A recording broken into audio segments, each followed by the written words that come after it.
My name is Carmen Bolt, the oral historian at William & Mary. It's currently around 10 a.m. on May 21st, 2018. I am at the William & Mary Advancement Office in Arlington, Virginia with Michele Mason, class of 1996. So will you go ahead and tell me the date and place of your birth and what years you attended William & Mary? Thank you. The date, March 6, 1974 in Willingboro, New Jersey. And I enrolled in the college. I was at the college from 1992 to 1996. I graduated May 12th, 1996. I remember it fondly. Oh, wow. I believe it was Mother's Day. Really? Yes. Oh.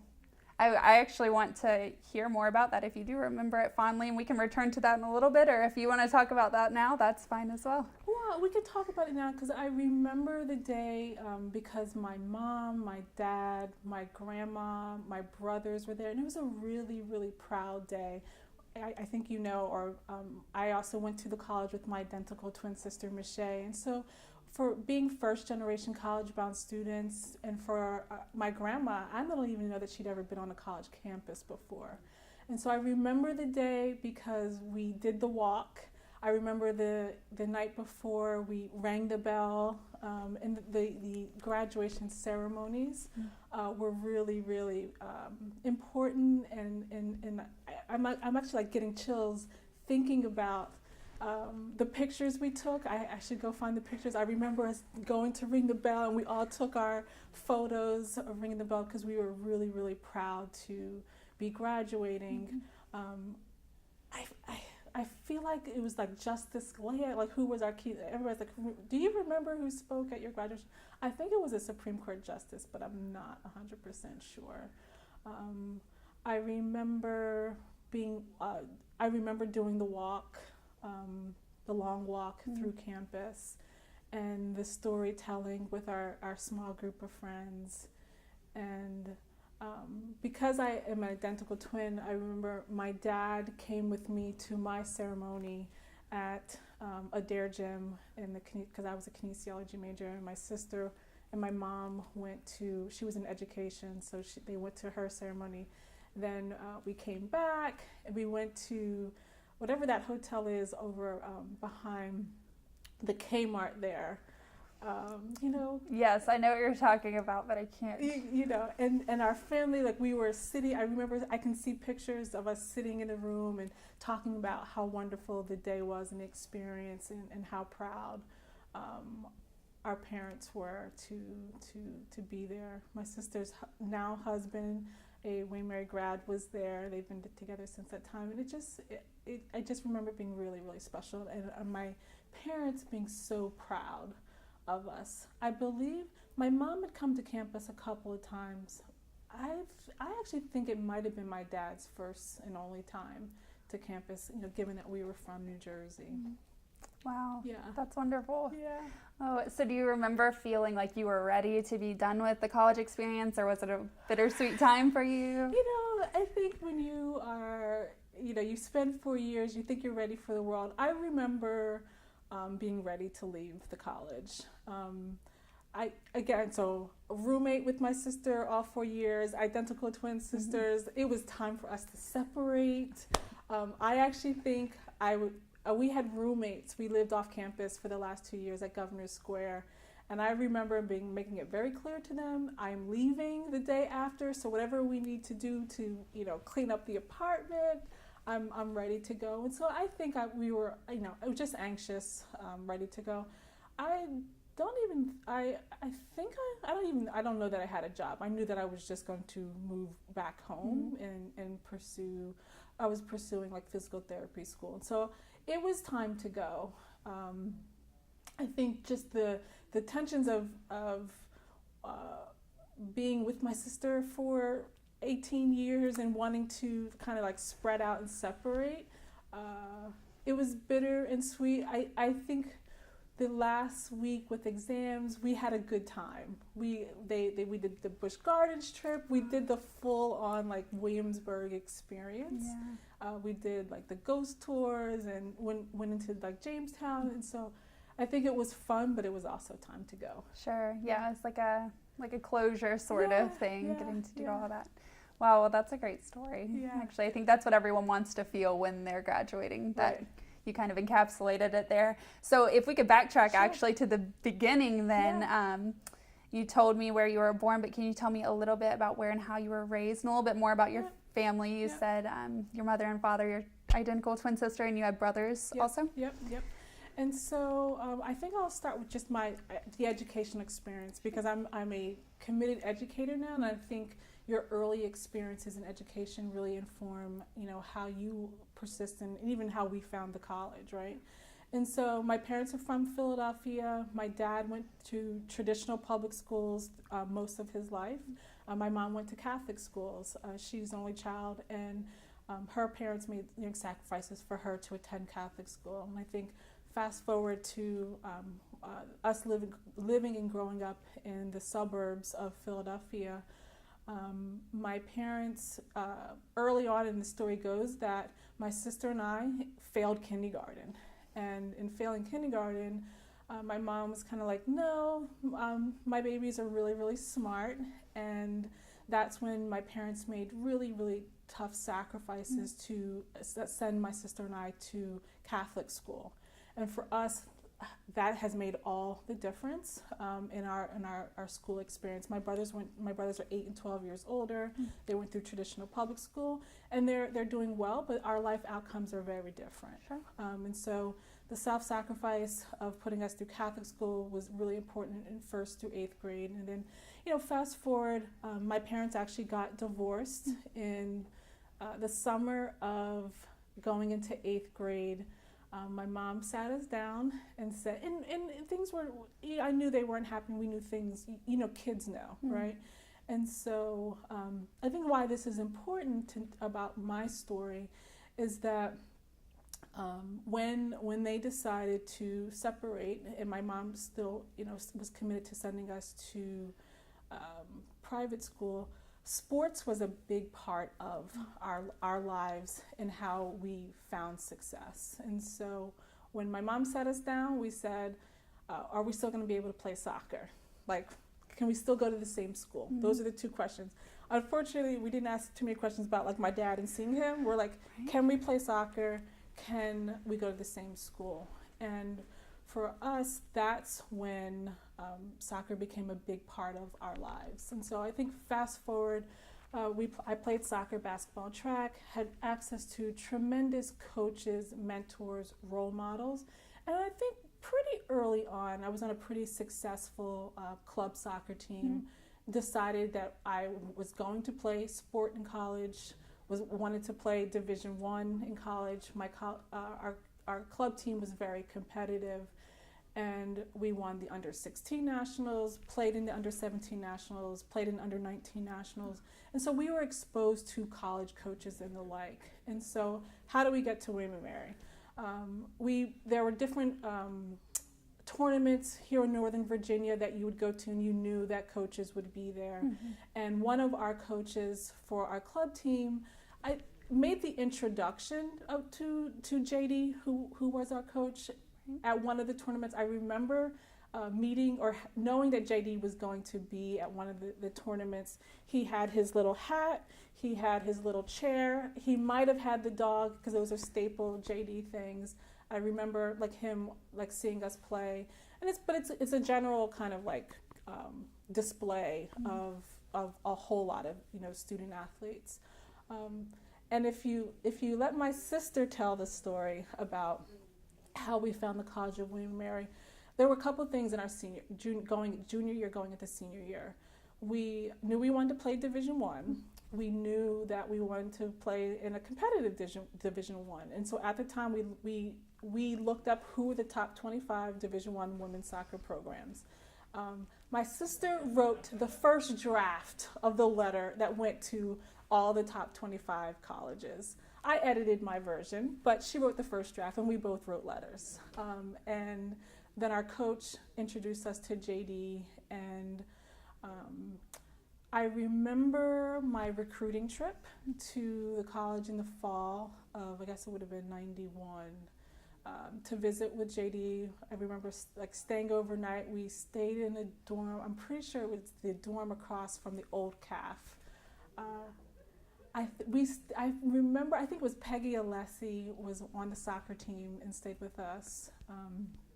And I remember sitting at William Mary Hall in the room with JD and them talking about our experience and them whether or not we were going to come to the college. And I remember very specifically JD asking us if we would separate. Like, was this a twin package, or if they wanted one or both of us? And because my mom was a single parent, it was always decided that we were going to go together.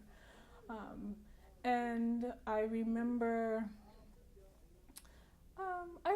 just a positive experience. I don't know that we knew that we were going to be the first African-American soccer players on the soccer team. I don't know that that meant anything back then, but it actually means a lot now, right? And I do believe that it's the story of being a pioneer and the first, and allowing people to adjust accordingly, right? And so I think my sister sometimes says I have revisionist history, and I think that there might have been some pressure on JD to have some diversity in his recruiting classes. We were strong. We had the academic background, the grades or the like, to push us through the admissions process. And so I think it was kind of like, why not two for the price of one? And so that worked out and it made sense. I remember very distinctly on my recruiting trip meeting with, I think his name was Patrick Dwyer, that used to work in the financial aid office, and sitting down with him and him talking with my mom about the financial aid package. I think we got a partial scholarship between the both of us, but they were going to reassured us that our financial aid was going to be solid coming to the college. I do remember it was at Blow Hall, going to the financial aid office with my mom, and she really didn't know what was going on, but I remember the conversation being comforting, and that they were going to take care of us. And so honestly, we only applied to William & Mary. And at some point in time, maybe in January, I don't even know if it was early decision, but I knew that we completed one application, one essay. Maybe sometime in February, March, when we hadn't received our acceptance letters, we applied to Rutgers as like a background safety, but we absolutely did not want to stay in the state of New Jersey to go to college. And so I think we might have gone to Holy Cross. We were getting recruited by Holy Cross, but we were pleased with our visit. I mean, it was absolutely beautiful to come down to Williamsburg, the scenic route, all those good things, and we were just excited. We're like, they're good, it looks nice, the facilities seem nice, we're gonna go. I think, I just calculated it's 22 years since I graduated. We had no idea of the prestige and the academic institution that we signed up for. Absolutely no idea. So we were one-track mind, Division I, competitive, soccer, academics, cool. That's a plus. But had no idea.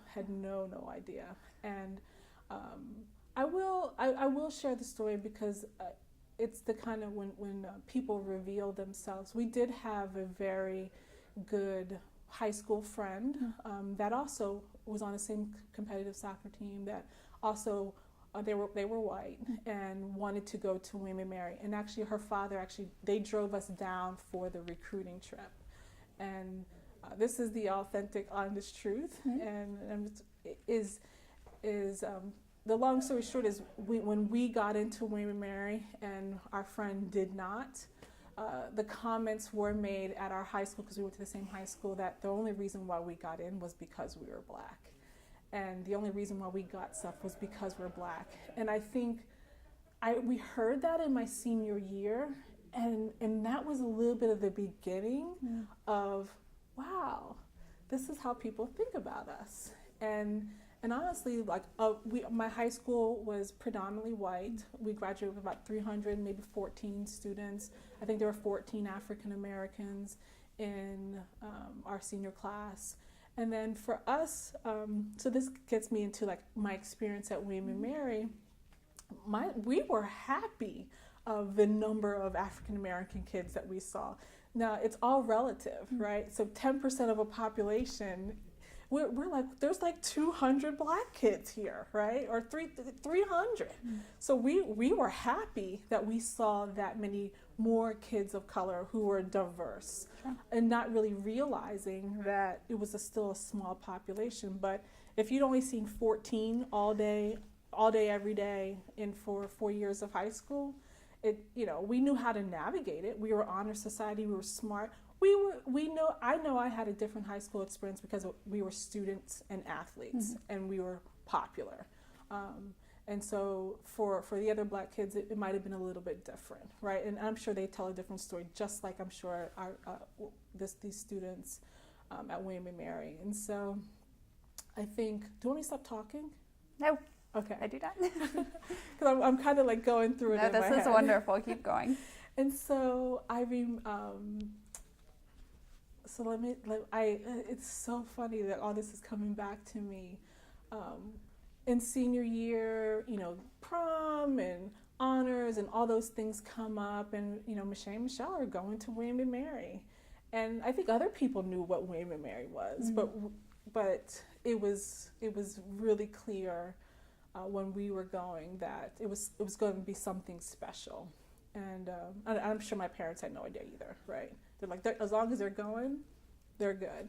I remember getting the summer workout from JD and the athletic trainers and alike, and running every single summer, because we knew that when we got there we had to do 2 miles under 13.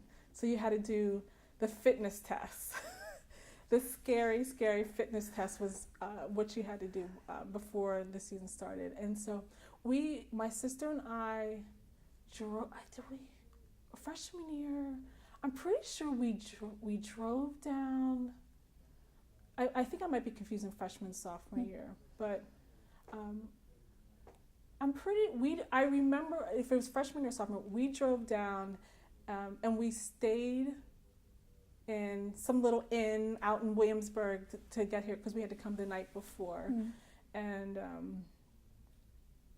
I just remember my sister and I just talking and like getting ready for like the unknown, and us like motivating and inspiring each other to like we're about to do this, and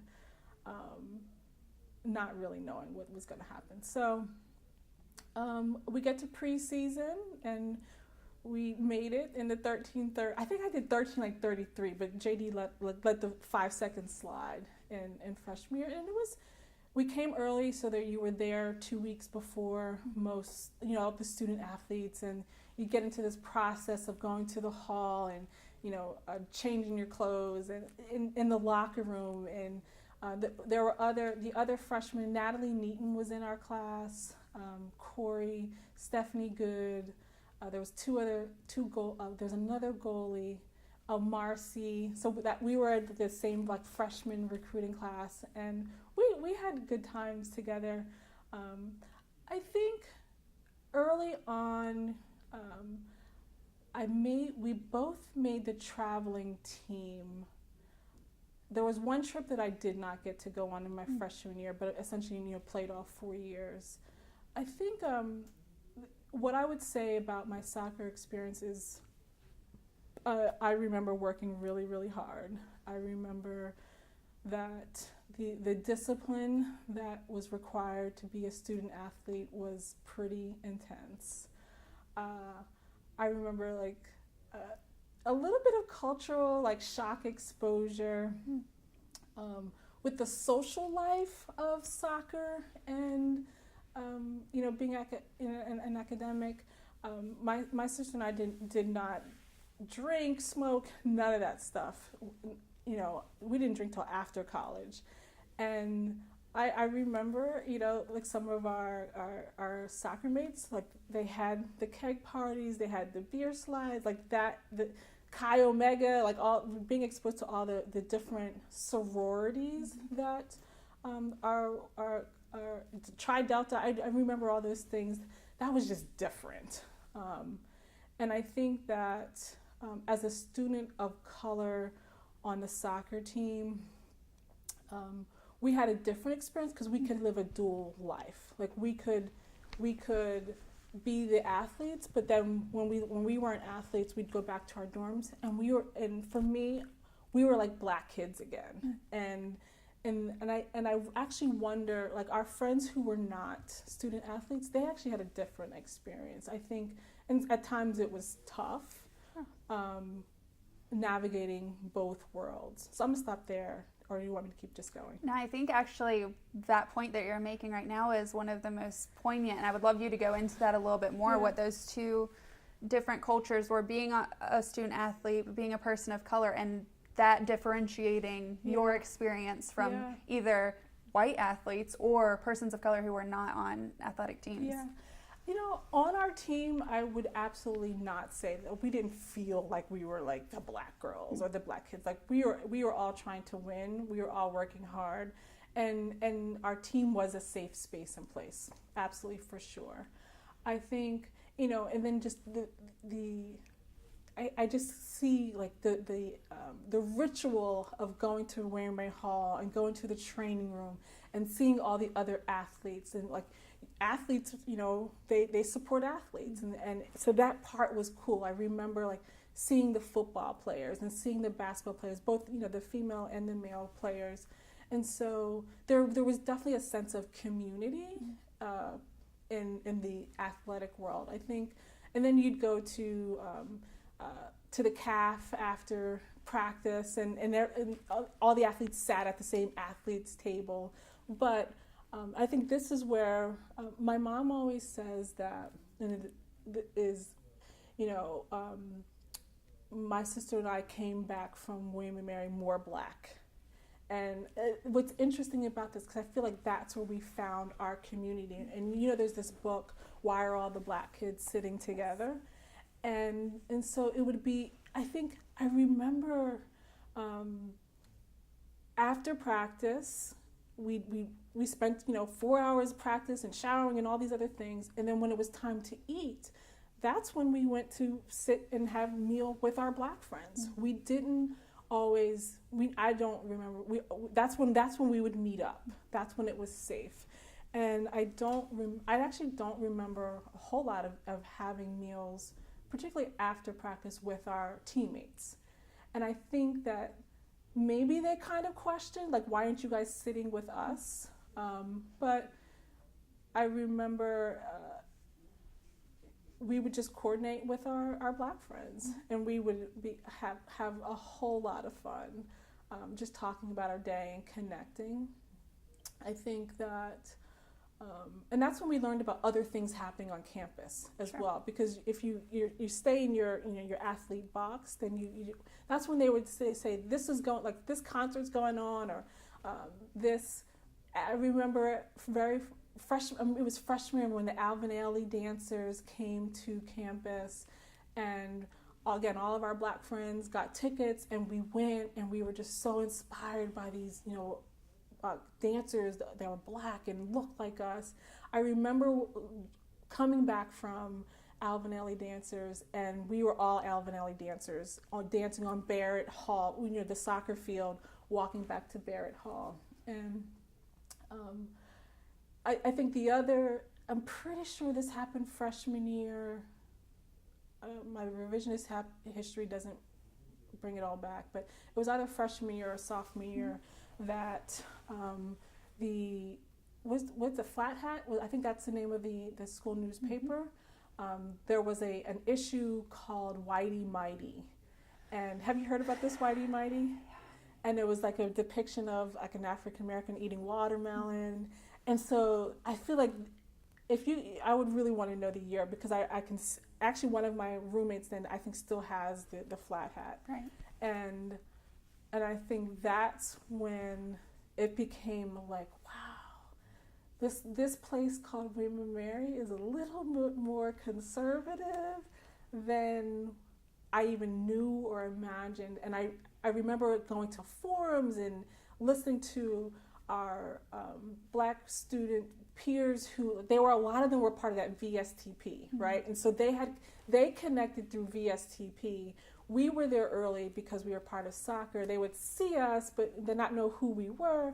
But when Whitey Mighty came out, that's when it was like advocacy and just seeing how different our peers responded to that. And I feel like that's when it kind of, the eyes opened and you're like, maybe this isn't a safe place for everybody. Yeah. Like, why would that be okay to do that? Do they not want us here? Are we just athletes? Like, how does all this work out? And I don't even think I know fully now those responses, but I knew that something didn't feel right. Sure. And it wasn't good. And our, I don't want to use names, but like our close friends that's when we started having these conversations about the Black experience at the college. And you start hearing stories of people getting pulled over or asked, why are you here? And,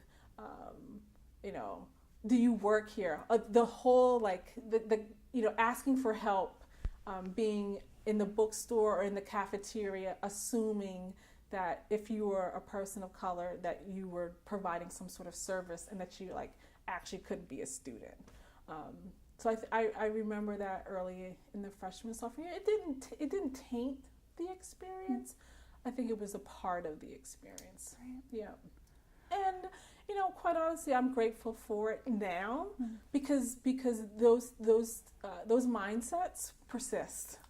And how you navigate through them and how you stay focused and how you keep your eyes on the prize and why you're there and the purpose of getting an education and opening up your mind to different, thoughts and ideas. And the reality is, everybody's entitled to their opinions and everybody, has different shared or lived experiences that inform those ideas. And so I appreciate having had them and not being jaded by that. But I think now as I look back, I think I started to see it right before we left high school, right? And then it happens when you're at school. And I think that it was humbling because,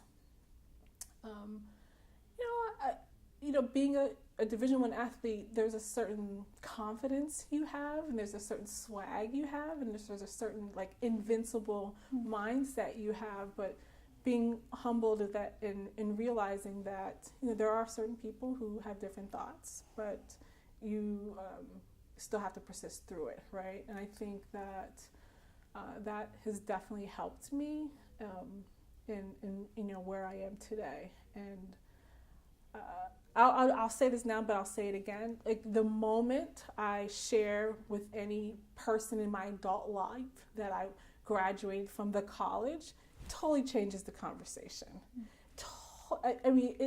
Some people are just so obvious. Their facial expression on how I'm now at the table, right? I'm now like, oh. But then, sometimes the question comes, well, did you play sport? There's all these qualifying things that happen, but I'm like, yep, and yes, I did, and it was great, and I'm forever thankful that I did because I took full advantage of it. That becomes my response, but it is really daunting that that when people understand or hear or learn or know how it really how it shifts. Yeah. How they engage with you. Sure, that degree has currency. It does. Definitely. It really does. Well, there's so many things from that and directions I want to go in based on what you just said. So I'll try to hit all of them, but we'll start in one direction. So you were mentioning kind of finding groups of individuals. So there were students on campus early, athletes, and otherwise who would come in early. Is that when you really started to formalize a community with those individuals outside of athletics? Yeah, I think the Mighty Whitey thing definitely sparked it. Dean Hardy, I had another friend in freshman hall, Benita Miles, who was great. She was, it's a good question. I don't remember when we met Dean Hardy, but Dean Hardy was obviously helped us navigate. Like, she would bring us in and we could have these conversations. Actually, let me rewind back because I just remembered. That's great. When we got accepted, because I think Dean Hardy probably told Jamal Jones, who was an African-American, he's probably a junior or senior at the college, probably part of the Black Student Union. I remember him calling us, welcoming us to the college before we even got here, and just saying how excited that he was for us to be coming to the college. And so I know he worked very closely under Dean Hardy, but I remember that welcoming thing. We're like, okay, why is this guy calling us? But when we got to campus, I remember Jamal just welcoming us, and I think that was the BSU Dean Hardy influence on making sure that students of color had a little bit of a smooth transition. I also remember they tried to get us into VSTP, but since we were New Jersey residents, it was hard. But they tried to connect us to the Black student experience early, maybe because they had some foresight on what that might look like. And so I remember Dean Hardy conversations and people meeting with Dean Hardy and the messages coming back. So that was definitely a strong community that was developed outside of athletics. I can't think of anything else right now that, I remember the tutoring and all that stuff came through athletics. I remember the folks in financial aid always calling us, proactive, say, hey, it's time to come sign your payments. And so that I remember having a friend in financial aid helping us navigate. And I think outside of, I don't remember when we met Patrick Dwyer in the advancement office, but I would say that too was another key relationship, extension of family for my sister and I at the college. And we're still, very, very close with Patty and Patrick Dwyer. I think they were our family away from home. Like I said to you, I'm pretty sure my mom might have come once or twice because it was a 5-hour trip and she wasn't driving. And my parents were divorced and my dad definitely wasn't coming down here. But Bobby and Patty really took care of us, and they made meals. We babysat Peter and Patrick, and I don't remember them paying us a whole lot, but they gave us they fed us, and so any meal outside of the caf was always welcomed. And I just remember them looking out for us and talking to us, and we babysat for for YE, for the football coach. I can't remember her name, but and so we had jobs. They looked for us. I remember Bobby finding some creative scholarships for us as student athletes to get coats. And they may not remember this, but there was some little stipend that we could get as student athletes, and he found it for us. And I remember my sister and I got J. Crew coats, right? And that was big because we couldn't afford it. But they found these little ways to help us be whole at the campus. He also helped us get a job. We worked in sports information with, her name was Pat. I don't remember her last name, but she had black curly hair. We'd come and work a couple of hours, not in season, but during the spring season. But that's also how we got jobs and skill sets to help us prepare for the future. But that was another Bobby Dwyer influence for us. Again, just making connections to resources that we didn't, we would not have known otherwise. And so I think having the Bobby and Patty looking for us, like getting us babysitting jobs with professors. McCoy from kinesiology babysat for them. Just really, I think shaped a positive experience that, again, if I think about my Black peers, I'm not sure that they had, right? Because I think we were able to navigate the sports, the social, and the Black experience as well, in ways that there were a lot of different outlets. And so if you didn't have those outlets, I'd be really curious to know how positive your experience was. Sure. It might have been more isolating. Absolutely. Absolutely. So you brought up kinesiology, and we're also kind of on this topic of influential or impactful individuals. Yeah, well, we can take that route first then if that works for you. Go ahead. Well, one question is kind of how you decided what you wanted to study and how you got into that path, but we can also broaden that and talk about any influential professors you had or other mentors and advisors you had. How did I get into kinesiology? Well, first and foremost, there were a lot of student athletes who were kinesiology majors. I definitely thought about or wanted to go into physical therapy. I think it just felt like a natural thing as a student athlete to be studying human movement. And we had a really awesome kinesiology department. I remember it being very, very unique to be able to spend a whole semester working on a cadaver as an undergrad. I can see the cadavers, and I remember one of our cadavers, he had a pacemaker and we didn't know, and so it was just like this whole exploratory thing about just science and study. And I remember being in the lab and doing the VO2 and like these exercises to just assess your physical assessment. And so that was really exciting, and it felt cutting edge at the time. I think I came to college thinking I was going to be a dentist, and chemistry and biochem, definitely set that record straight. I was actually on academic probation at some point in time. My GPA was low because of the course selection. And so that would talk about preparation from high school to college and transition. I would absolutely say that academically, while strong in high school, definitely would not say that I was 100% prepared. Sure. And I think the real missed opportunity was the classes that I took in my freshman year. Oh, this is another revelation that is very interesting and telling, and it should be on the record, but I remember like Psychology 101 and thinking that you're supposed to study and study and study and study for those multiple choice questions.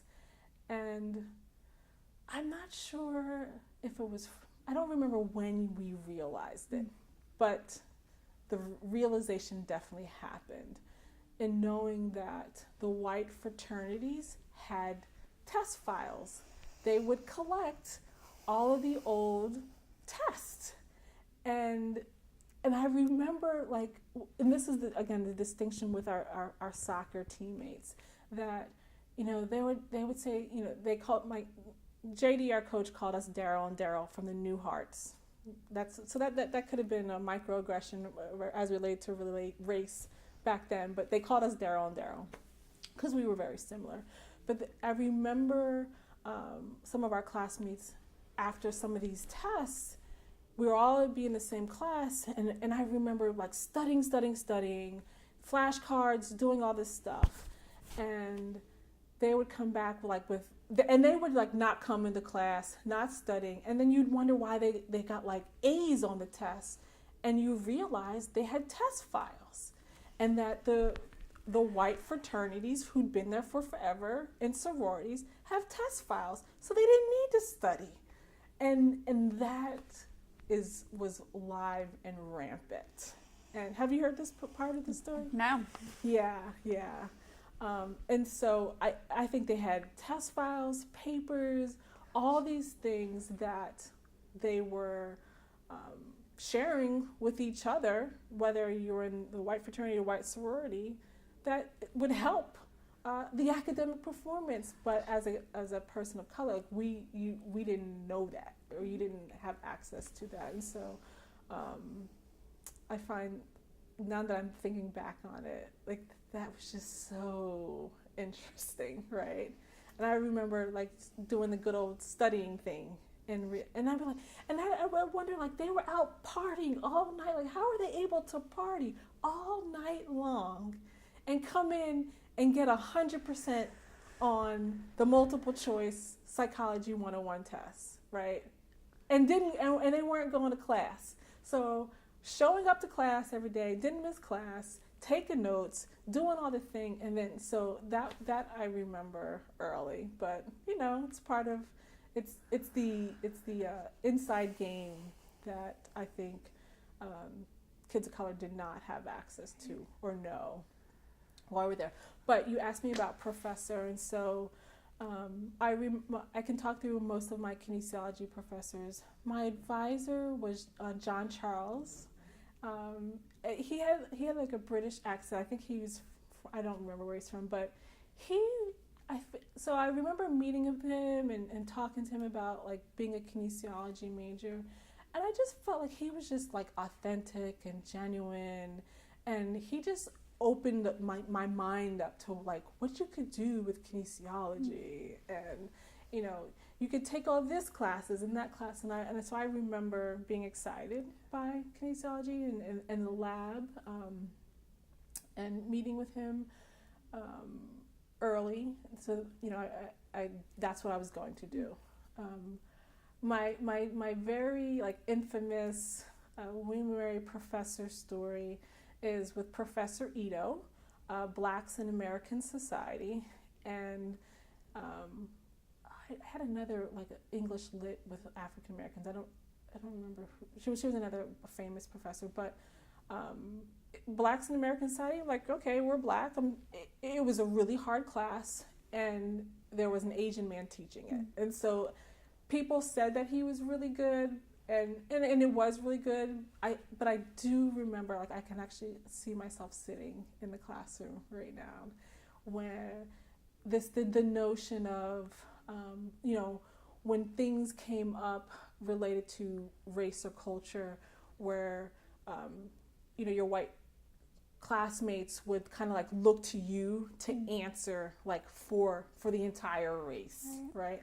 I remember that happening. I don't remember owning, you know, speaking for the race so much, but I do remember the conversations after class on, did you hear that person say this, and why was it okay? I remember those kind of like downloads with our peers of color, like feeling like they had to represent the race because maybe the classroom wasn't so diverse. Right. And if you were in other economics or other classes where there were not many kids of color, how the voice of the people was kind of placed on you. Right. But my famous story is that I did not do well in Blacks in American Society. I think, you know, the final paper or whatever came, and I was getting a C, and I went to Professor Ito and I said, look, I cannot have a C in this class. What do I need to do? I remember, like, you know, following up and the like, and I said, look, my mother is not going to be okay with me getting a C in Blacks in American Society. He's like, okay, I'll call her. And so he actually called her, and, you know, basically told her how I'd come to class every day, how I was working hard, and that this grade wasn't a reflection, you know, of the effort, and, you know, all these other things. And I'm like, that made a difference. Like, he called, talk about how my mom was not a helicopter parent, and I'm sure she was probably like, okay, why is this professor calling? Right. But he did make the phone call. And I think what's so even crazier is that, so I graduated in 96. I worked at Sidwell Friends in 2006, and his daughter was a teacher at Sidwell Friends, and I'm like, your father, you know, called my mom, and I saw him again. He kind of remembered, but I remember it fondly that he actually made the phone call to my mom. Oh my goodness, I'm sure that does stand out. Yeah. Wow. Yeah. Oh my goodness. So, in terms of professors, I'm wondering, I actually am pretty aware of the answer because I think the answer is quite the same now, 20 plus years later, but the level of diversity amongst the ranks of professors, and if you saw much diversity there or had the opportunity to take classes under persons of color, and how that shaped or how the absence of that may have shaped. I don't think I thought about it then. Sure. It meant a lot, but it didn't. You know, I think I was there to learn and get an education, and I don't know that I had a global perspective on the world. And so I feel like her name was McClendon. Yeah, Jackie McClendon. Yes, yes, I did take her class pretty early on, but I don't remember it being something that I came away thinking I should do this more of. Sure. Right? Writing was not a strength, and so I needed to stay away from writing. I think she was between her and Ito. I'm pretty sure all of my other professors were white. Yeah, yeah, chemistry, psychology.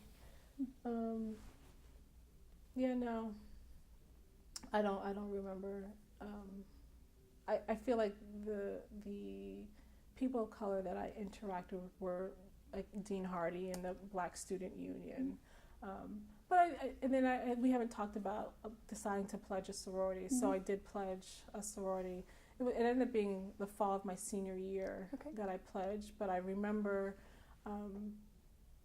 being introduced to like Black Greek life. I remember the Kappas being on campus, the Alphas being on campus, and the Deltas, and trying to decide between the Deltas and the AKs, and some of the older sorority sisters from the AKs like came and sat and talked to us. We lived at sophomore year. We moved out to the Galt houses out in Dillard, and I remember them coming to sit and talk to us about being in this Black sorority, not really knowing what that was. And so that was the other community that I think I found and felt sisterly and supportive. And I think my experience with Alpha Kappa Alpha was one where you just realize the diversity of Black people. Like all Black people are not the same, and I have sorority sisters who were like third and fourth generation college graduates whose parents were doctors and lawyers and very, very wealthy, driving fancy cars, and I just remember being like where are these Black people, because they weren't in my high school. I wasn't exposed to them. And so I feel like that's when like the bar was kind of raised on the Black experience, and it not always being one of struggle,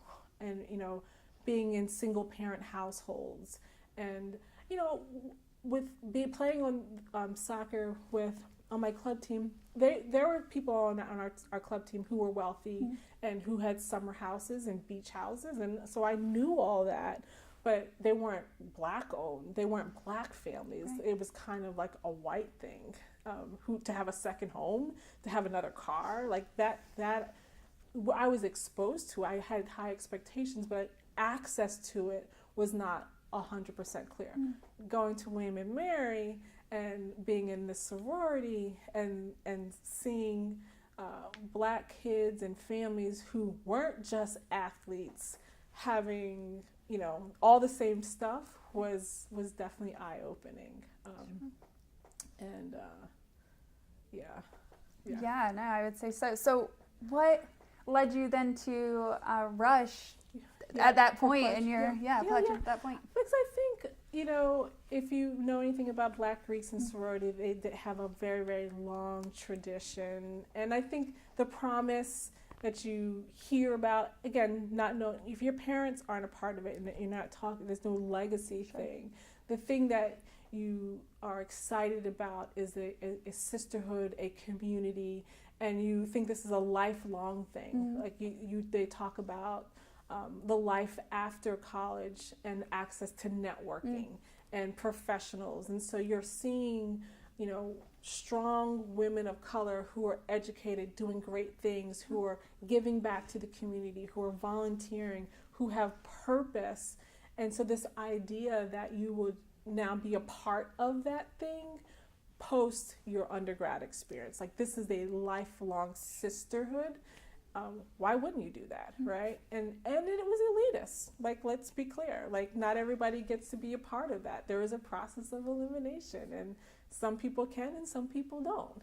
And so I think you realize and know that that's just another opportunity of resources to whether you're thinking about jobs and mentors and role models, and so I think that and also like just safety in experience. And so now you're having this college, again, remind, first generation college bound student. My parents are not talking to me about college. So who can you talk about, not quitting and or not giving up? And I think through sorority, you start to learn more about like just tutoring and how do we help each other. I think that's another big aha moment in college that I learned about is, for our white students, like they are working with each other, they're in study groups. It's very natural to do that, to share resources. And if you know something, they would work on problem sets. You do these set of problems, you do this, let's come together. Like that's how you learned that's what they were doing. And for sometimes I felt like in our Black culture, like we didn't like to ask for help. Like we thought we were supposed to know, and the notion of like studying together, working together wasn't a natural thing. But I think through sorority, we're like, okay, what classes have you taken? Have you taken this before? Like those conversations like happened more ready and free. Sure. And I think you're like, okay, well, why wouldn't I do this? And I just remember her name was Aisha, who came and talked to us about like the sophisticated ladies of Alpha Kappa Alpha and what it meant to be a part of that. And it was very telling and very selling. And then you start to do a little bit more research and like, well, absolutely, that sounds like me. And so that was a part of it. But there was definitely a service component. While I still think that I was wanting to be a physical therapist as a kinesiology major, we mentored little Black girls, and they had some really tough stories. And I think that resonated with just being a positive person in a little girl's life. One of my roommates had a little girl, I think her name was Shanita, and the stories of how she was growing up with a grandmother who had taken her on, but she was an elderly grandmother. And I think that giving back is what, and mentorship, and was really a big part of joining the sorority. And outside of the professional networking, or that's what you thought it was going to be anyway. Yeah, definitely. It sounds like it really contributed a lot. There was the networking side of it, the community side of it, offering just things that you might not have found elsewhere, and then the giving back component. Sounds like it was an impactful decision to make.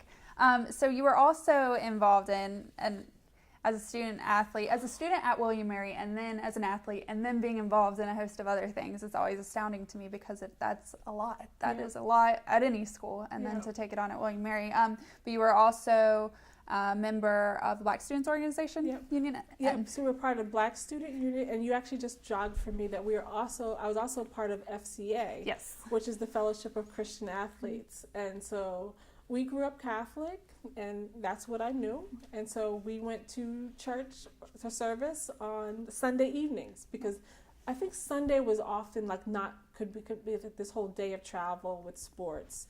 I think we had to be like 7 days on and 1 day off. There was we couldn't be there every single day. And so I definitely remember like finding community with the FCA. And so again, with our athletes who were spiritual and committed to going to service. So I remember meetings at the campus hall, but I also just remember seeing familiar faces going to service. at St. Bede's on Sunday evenings, and it's so interesting because I feel like that's where I could sing my Catholic songs. I remember going and feeling kind of like how high school was again, but we're now here with athletes, but there definitely were not black. Our black athletes were not in there. It was definitely, I think my sister and I were often the only in that space. Black Student Union, you know, they had parties and gatherings, and I think that's where I started listening to more black music. And again, this is back to my mom saying we came back more black because we were just more exposed.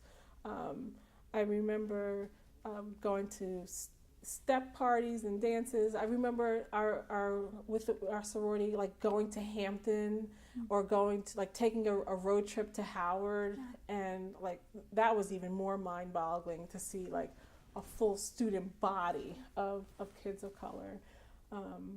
I remember going to Hampton Library, and I think that was kind of something like through the Black Student Union, like to the interlibrary loan that you would just drive down to Hampton.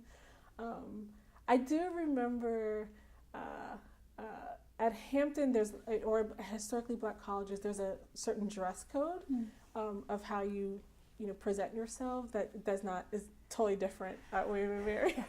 I remember like going to class in sweats and boots, and then like I'm sure I did not try to do that at Hampton, but there's definitely a distinction between how you present yourself and the professionalism but you only learned that through like organizations like the Black Student Union.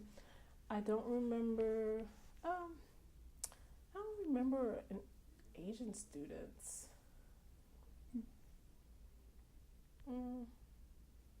Maybe. Yeah, I don't remember. I don't. So again, to this notion of diversity. Yeah, I don't remember having any friends that were Asian, Indian.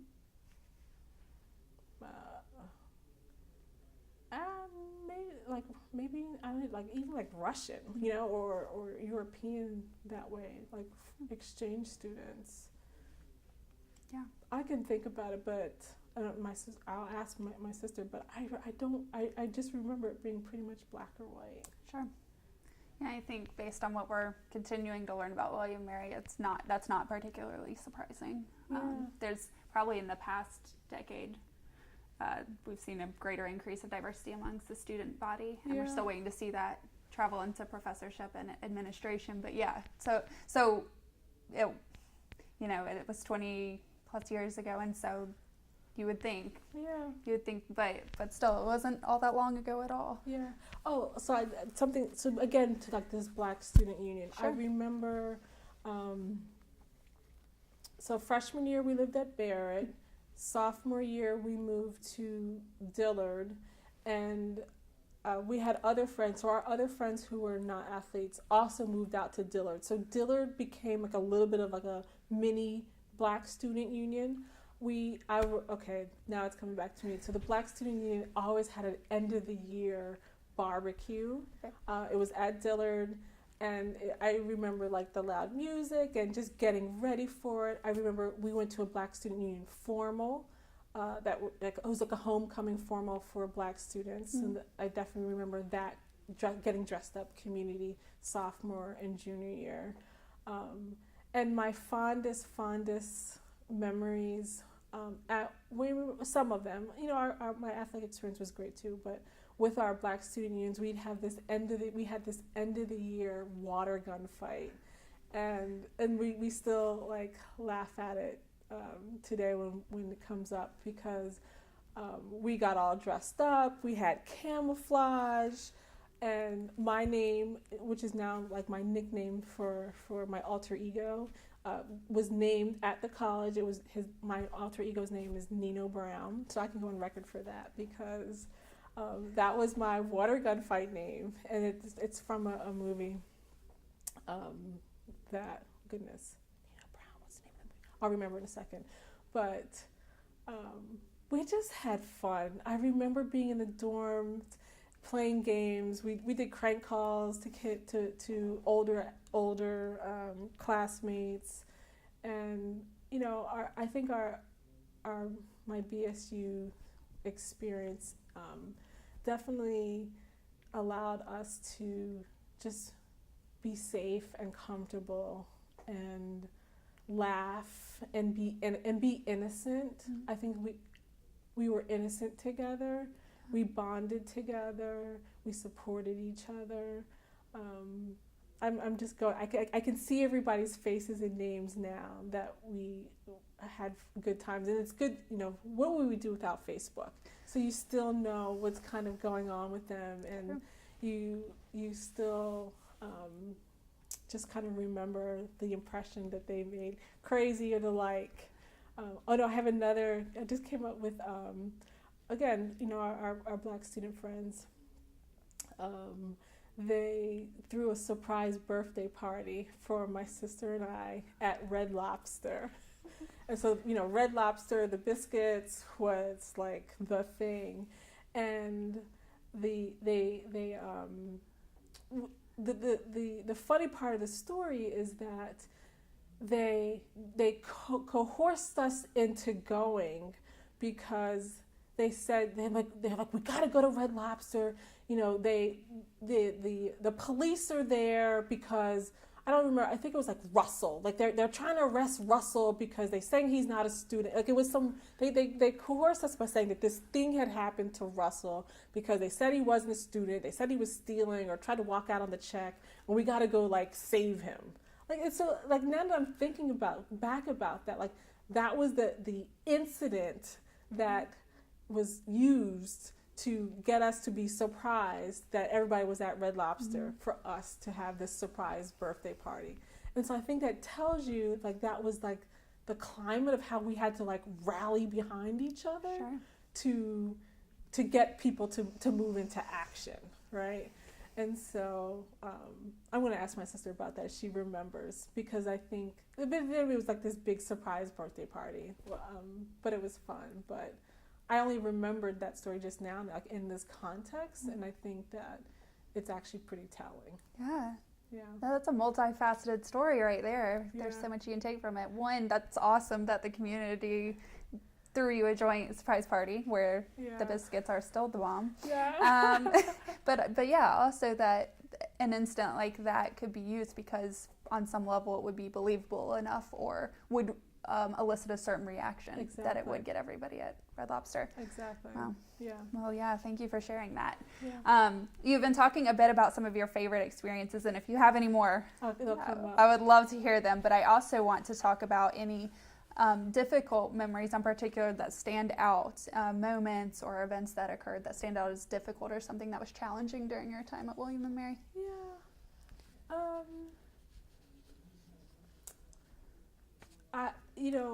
I've tried to think about this before, and I don't know if it's because it's been suppressed or I think the mindset while I was there was just to persist and push through. And I think if I thought through a little bit more, there's probably like all these notions of microaggressions and things that happened, but I think I was so like numb to most of them, and I think that I was having this balanced like multiple realities of living in a lot of different worlds that allowed me to just kind of go through them. I had my sister, so that's safe, and we could talk, and we knew we were there to get an education and graduate. Sure. That was we were there to make our parents proud. We were there to be successful, and so I don't, let me think. I feel like if there were, it would have happened to somebody else. And let me think about, I think I had classmates who we had good times and fun times with, but didn't graduate. And so you kind of wonder, like, well, what happened to them when we were all kind of there together? So I think I'm curious about that. I honestly cannot think of anything traumatic or difficult. I remember not doing, I think I graduated with a 2.4, my GPA was not high. I remember feeling a little like self-defeated with my academic performance. And, the not good enough, like what happened. And, when you're graduate with like a 4.0 out of high school and then you're like a 2.5. There was a time, I think junior year, that I was thinking about transferring, but this was also related to soccer as well. Still on the travel team, but not playing. And, that gets a little bit hard to always be the practice player and not actually getting real playing time. I think I played in every game, but not a whole lot. I had my peak performances in my senior year. And so I think I think the thing about William & Mary and the difficult thing is being the first African-American players, feeling like we checked the box on getting them on the team. I think I felt that way. And I also, the politics, and so this was my real experience.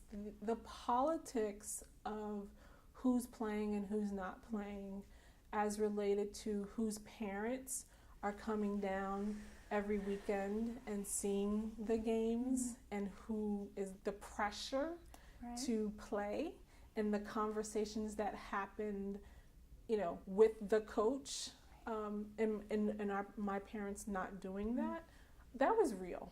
And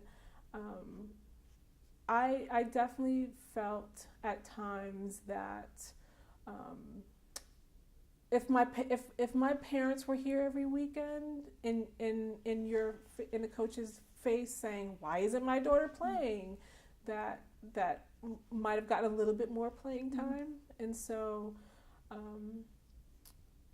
I think that the politics of playing time would be my hindsight reflection of something not so great, and having felt like I deserved to play a little bit more than I might not have, and how investments were made in other players that had active parent advocacy.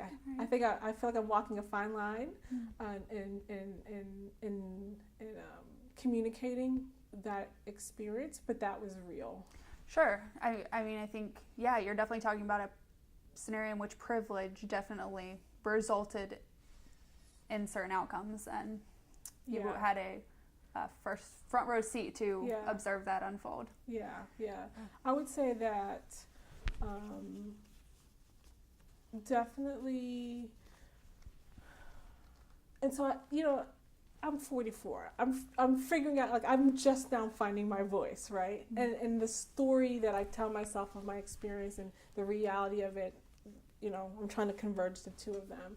And so in my own personal reflection, having gone to college with your twin and this notion of it being both of you or one of you, and so my sister was captain, she played all 4 years, and this idea that it could, I feel like the story that was told to me was one of, well, you guys are similar players, so it can't be both of you playing.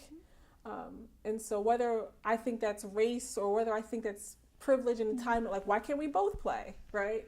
And so I think in my head back then, that's how I was processing it, and seeing parents who come down who are baking cookies and taking people out to lunch and dinner, and you're seeing all these transactions happen around you. In hindsight, I wonder how that influenced decision making. Whether deserve it or not. I had a fabulous senior year. I had my breakthrough as a senior. I won the most improved player as a senior. And when I got that award in the spring of my senior year, and everybody recognized that, I remember very distinctly saying to myself, I'm not the MVP because of my performance this year. I'm the MVP because this is when I got my chance. Mm-hmm. And had I had my chance earlier, I would have been an MVP sophomore or junior year. Mm-hmm. And so this is when, because I actually think it's because my sister got hurt, mm-hmm. that I got more playing time, or they put me in a different position, or something happened. I'll try to remember it, but the reality is, I remember very clearly the feeling of when I won the senior award, and it's like I'm now sketched in history at the college for being the MVP or the most improved player, but I remember the feeling of, no, this is because I finally got a chance to play, and had I had the opportunity to go in and make mistakes earlier, I would have. I could have had this experience all 4 years. Yeah. And so I actually would like to follow up with JD about that. Yeah, just to know after. I mean, yeah. Yeah. Well, at the time, did you feel like there were avenues open to you to question that, or have? No. It's a weird power dynamic, a coach and player, anyway. But yeah, I don't remember feeling like you could ask, why am I not playing? Yeah, that's a weird line to walk. Yeah, no. But you know what? I'm sure people did. I remember feeling like I practiced really hard, and I kind of remember like every time the starting lineup was like named or posted, thinking like maybe this time. And then when you become a junior and senior, then there's like freshmen playing before you, and you're like, how did this happen? What promises were made to them before they got here about starting or not, that you didn't let us know that I'm going to be, on the bench. And so this sounds like, oh, you should just suck it up, you weren't good enough. But so I think it's interesting that this is coming up with the question of your most difficult or not favorable college experience, but that's my truth. I think that is definitely my reality as related to playing time and acknowledgement, and whether or not there was feedback or opportunity or chance given. And I have to believe that this is about privilege and entitlement and the politics of parents influencing decision making, and whether or not I was given the opportunity to make mistakes. And you only get better, failure is feedback, right? So you only get better when you're given the opportunity to do it in real time. So who gets that chance? Right. And I think that's the story I'm taking with me, is that this played out because my parents were not down there calling and helicoptering on, why is my daughter not playing? Why is my daughter not playing? And now, even as I talk out loud, I just wonder, like, were donations being made? And what are other things that happen to influence, the such and such memorial fund? Because now I know that that's how things happen, right? Having been a college counselor and worked with kids through the college application process, you understand how things miraculously get put up on campus, but it's at a negotiation for what? So I just wonder. That's all. Sure. No, I think that's completely natural to do. And one of the most interesting pieces I think you've brought up is the explanation for why it had to be you or your sister. Yeah. That in and of itself is not helpful feedback. Yeah. What can you do with that? Yeah. Did that impact your relationship with your sister in any way? No, we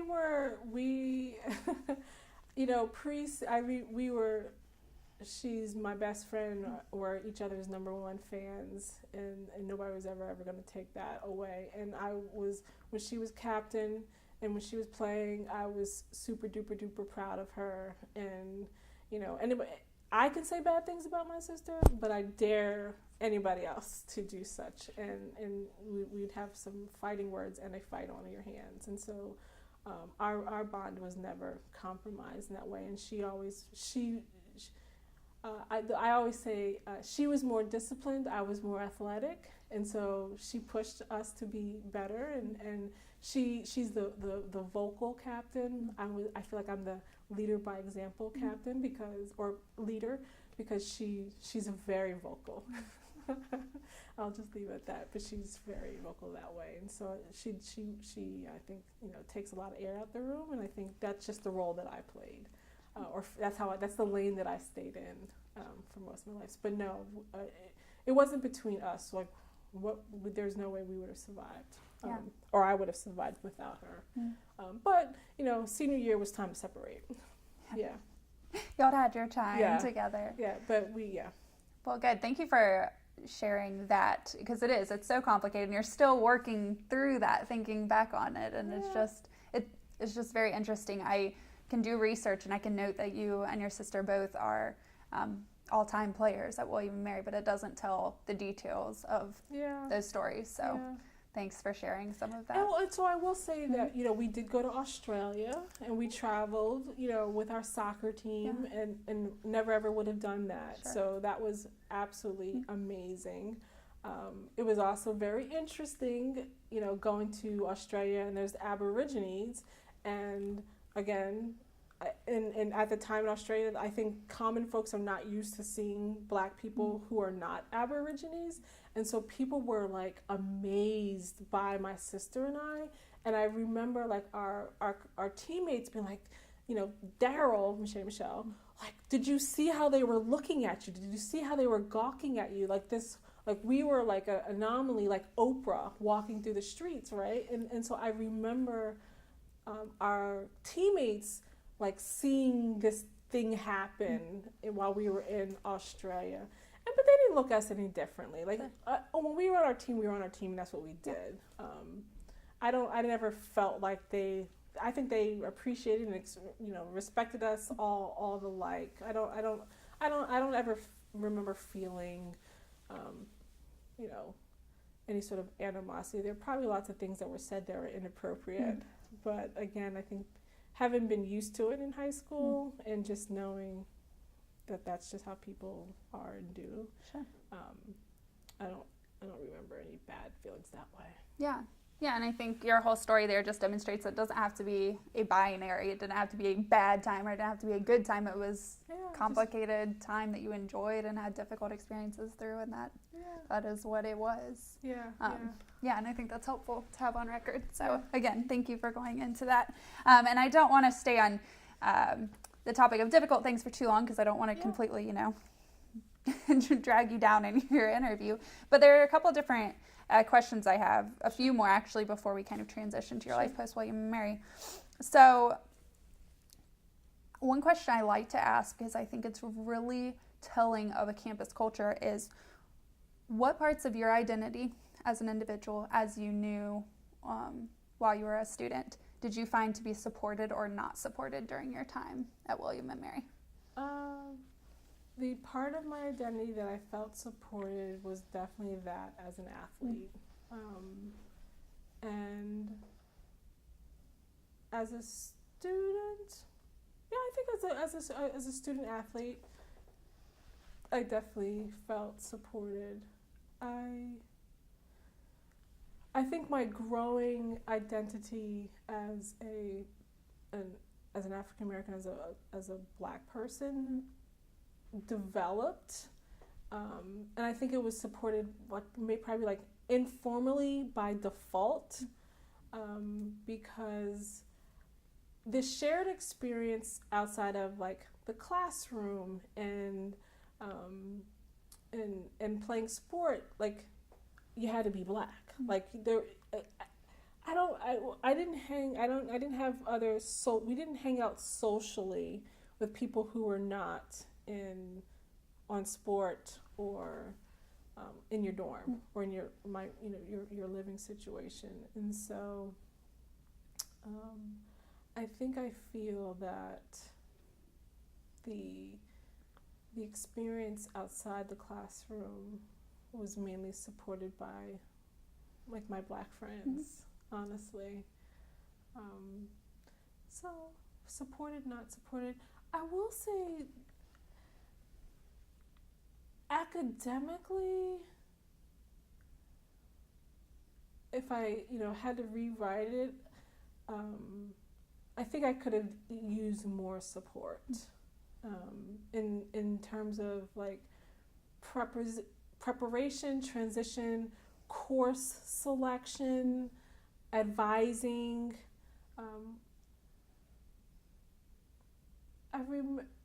Career life.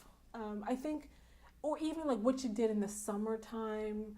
I think I'm conflating like what I know now and then, right? But there's this notion of like, what are you doing with your life in your when you're not an athlete, right? Like how are you prepared? Like how are you getting the skills and the experiences and the jobs that are going to set you up for future success? And maybe back then, I think we all just thought you're going to graduate, you get a job. Like I couldn't imagine graduating now. It's just so hard and so competitive, right? But I think back then you just assumed you get this degree and the heavens are going to open, you're going to get a job. But I'm fine and happy where I am right now. But I think this career path, internships, how are you being exposed to things as a student of color? That now I know, like your white peers, their parents are giving them jobs. Your parents have networks, and you're getting all these things. And I think that's the part where I wished, or maybe didn't feel like 100% supported. And then, I was on academic probation, and for me that was all poor course selection and not being prepared to be taking chemistry. And I think I took org and like Chem 1 and org, and I kept on doing it, right? So somebody should have said, time out. Go take another class over here. This isn't quite working out for you. And that's okay.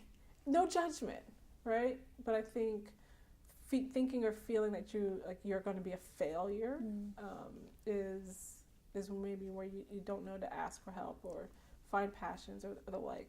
But I think for the most part, yeah, I feel like it was just kind of push and get through.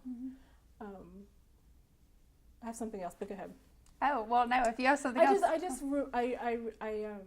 I've had a recent, in the last 6 months, and it's post kind of the Hulan Willis experience this summer about like, why don't people come back?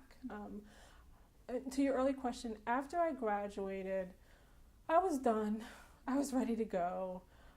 I came back to homecoming the year after I graduated. So call it 90s. I graduated in 96. I came in the fall of 96 because I still had friends there or whatever. But I did not come back to the college until probably like at least 15, but probably 18 years later. And I think there were two things kind of guiding that.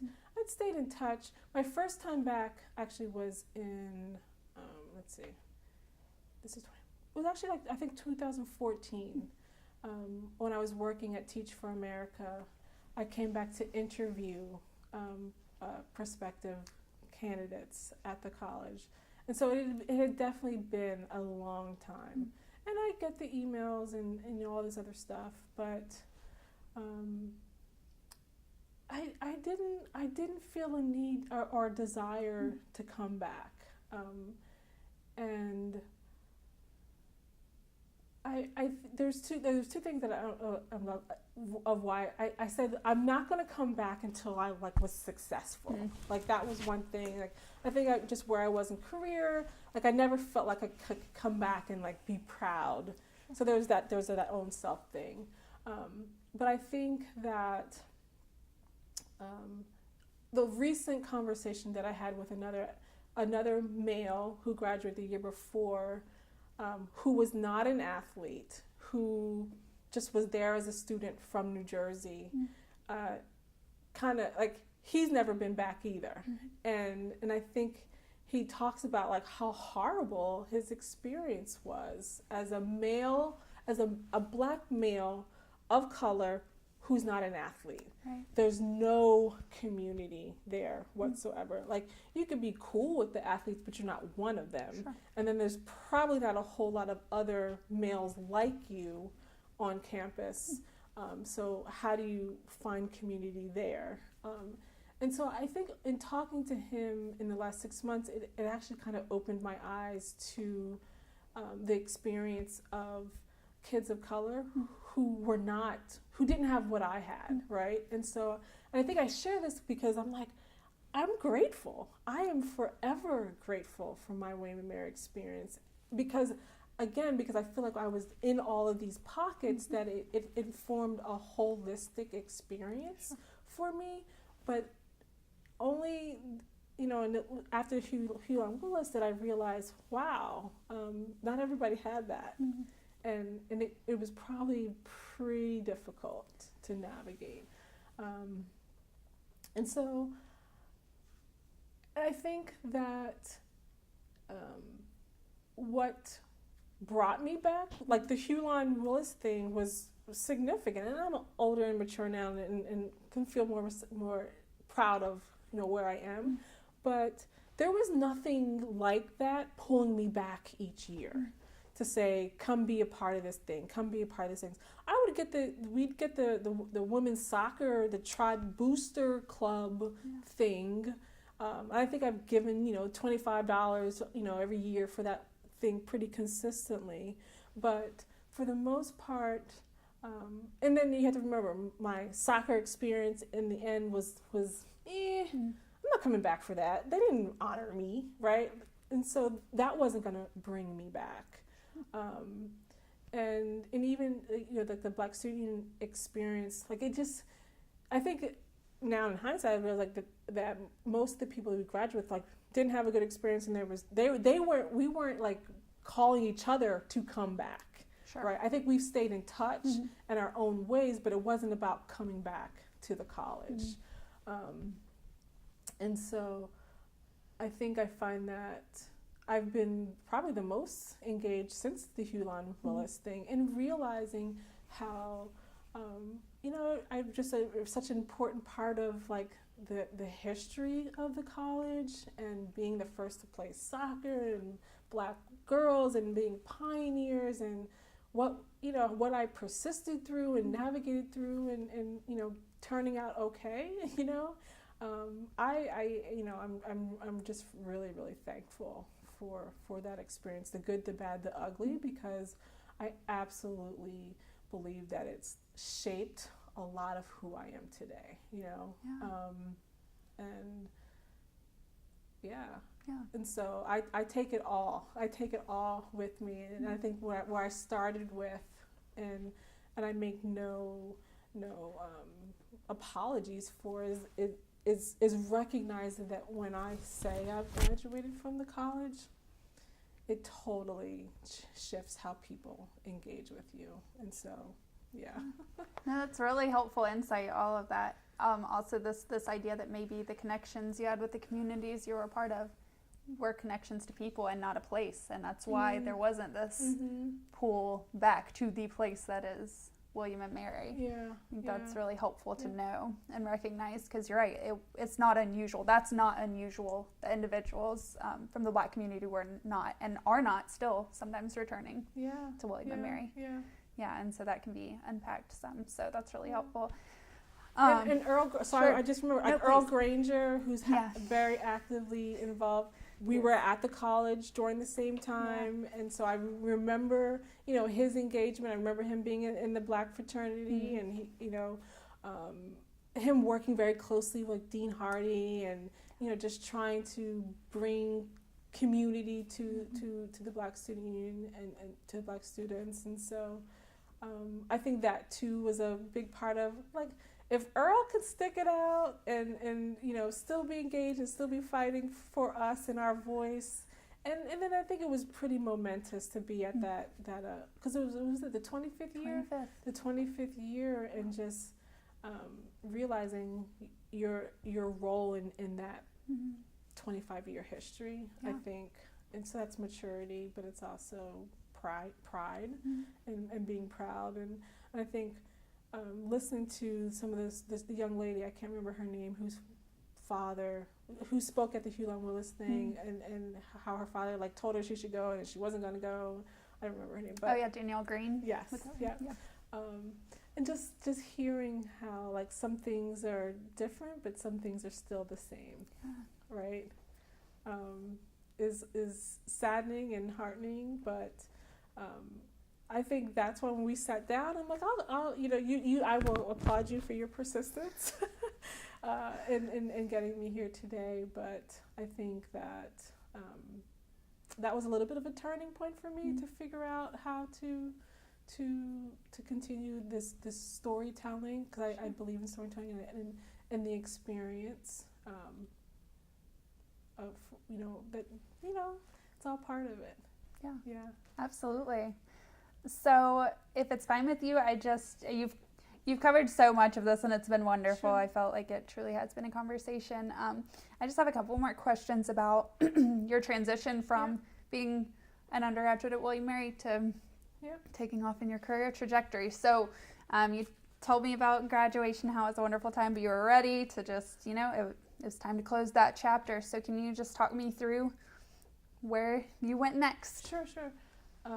So after I graduated, kinesiology major, I thought I'm going to apply to physical therapy school.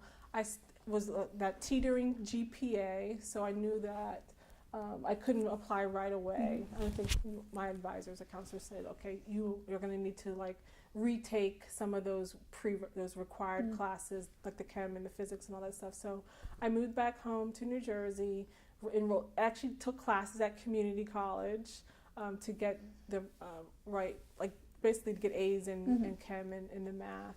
But I applied to physical therapy school, didn't get in, had a couple of different life courses and worked in different places in New York City. I worked in the fashion industry and thought that could be an interesting career path. But I think what's most important is my transition into education and being an educator and a lifelong educator at this point and phase and stage in my life. And so I've been working in education. This is my 17th year, and I think it's just interesting that we're talking about the college, and we're talking about how that educational experience has shaped me and who I am. And I think that if not for my experience at the college, I would not be just so well equipped to be what I believe. I'm an advocate for children, particularly from low-income neighborhoods, and for first-generation college-bound students, and that is important to me. I spent my first 10 years in education as a college counselor, and I feel like I'm about to cry, because I think that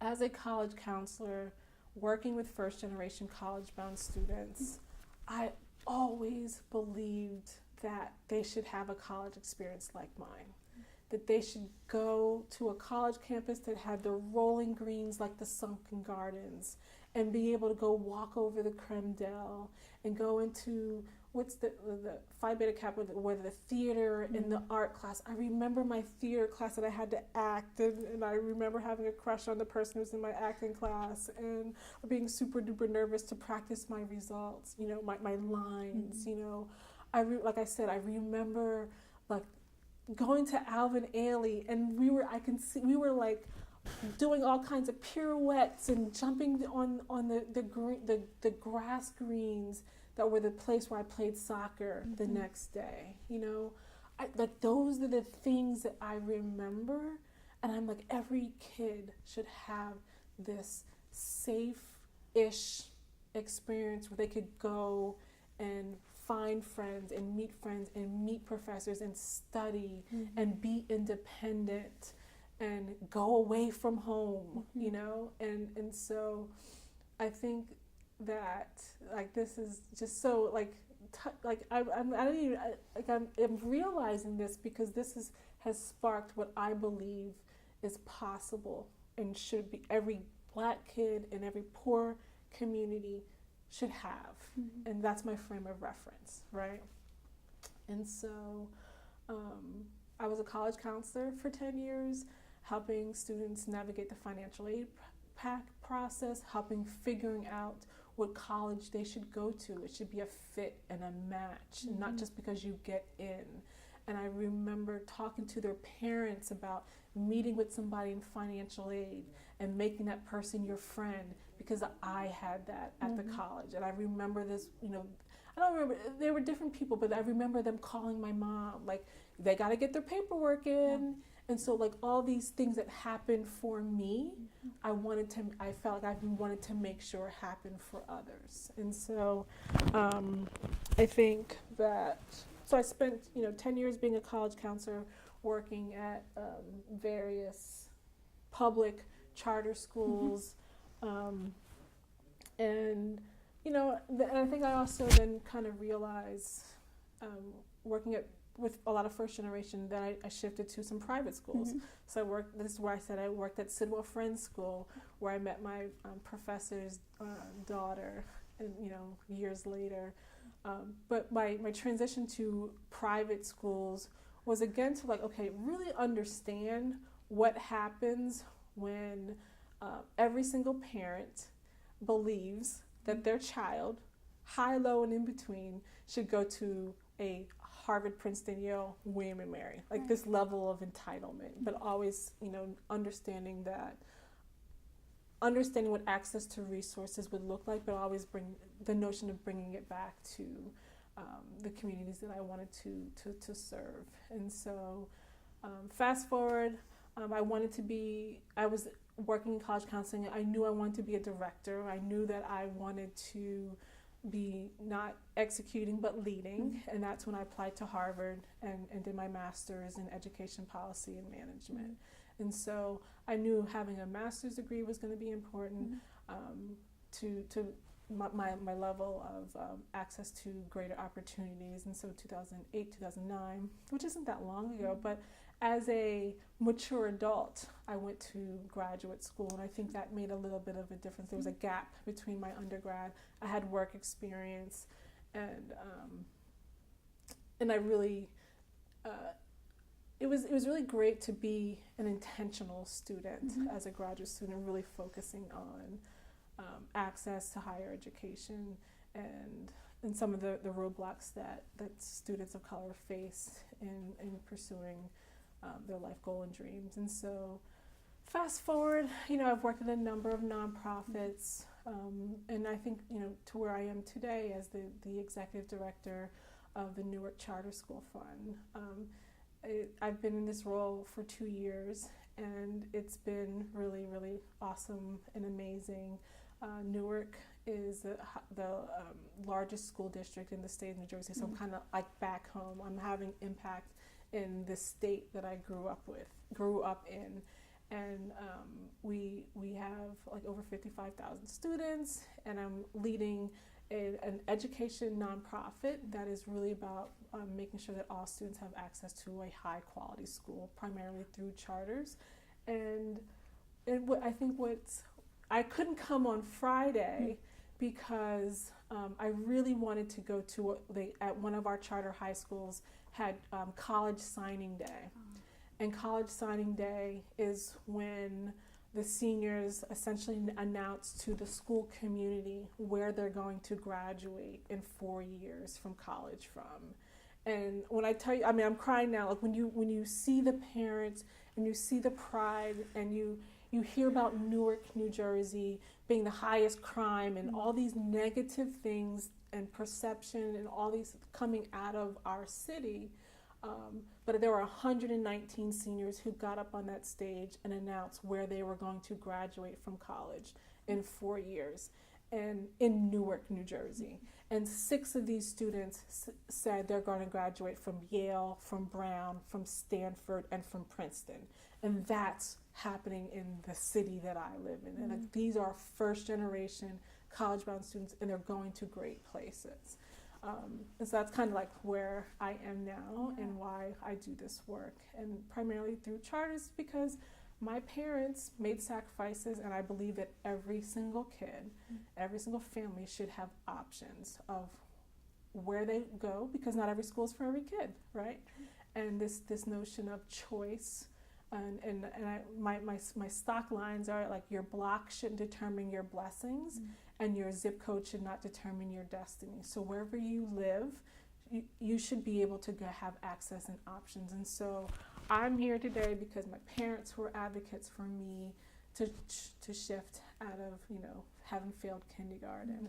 I'm here today because I had an awesome William & Mary experience, and I like literally believe that every kid should have that, because I wouldn't be here today for it, right? And so I know that there's some kids who should go to city schools, and I know that there are urban campuses, but there's just something that that when I think back, that was just so freeing and liberating and poignant. And I do remember Mighty Whitey. That it was shocking and jarring, but still needed to happen. And so I think my mom and I try to be a glass half full and not a glass half empty. And so I don't want to tell the story in a like glossed over way and the experience, but I have been extremely blessed and extremely fortunate to live the life, to have had access to the things that I've had. I've worked really, really hard. William taught me to work hard and to persist. And so I'm really proud. I've always been proud, but I became re-engaged, re-motivated, re-inspired after the Hulan Willis experience in the summer. I look at the emails now, right? Which is a start, right? I look at the emails, I read them, I kind of want to know. I do like getting my magazine and looking in the 1996 section to see who's doing what. So that's been important. My sister and my brother-in-law have been actively engaged. My brother was on the board of visitors, and my sister was on the alumni board. And so I kind of like would hear things from them, and I've kept in touch. And I've stayed in touch with Bobby and Patty Dwyer, which has been really just, I really appreciate them in so many ways. I think they know, and we stay in touch. But when I look back, I really do just appreciate their support. So that's like the familial support. You asked me about like, did you feel or not feel supported? And so I think, being the first in your family, being 5 hours away from home, that means a lot. And I think just not taking it for granted, and how loving and kind and warm. I think they might even let us do our laundry at their house, like it's just those simple things that I remember her making us wonderful meatloaf, that I'm grateful for.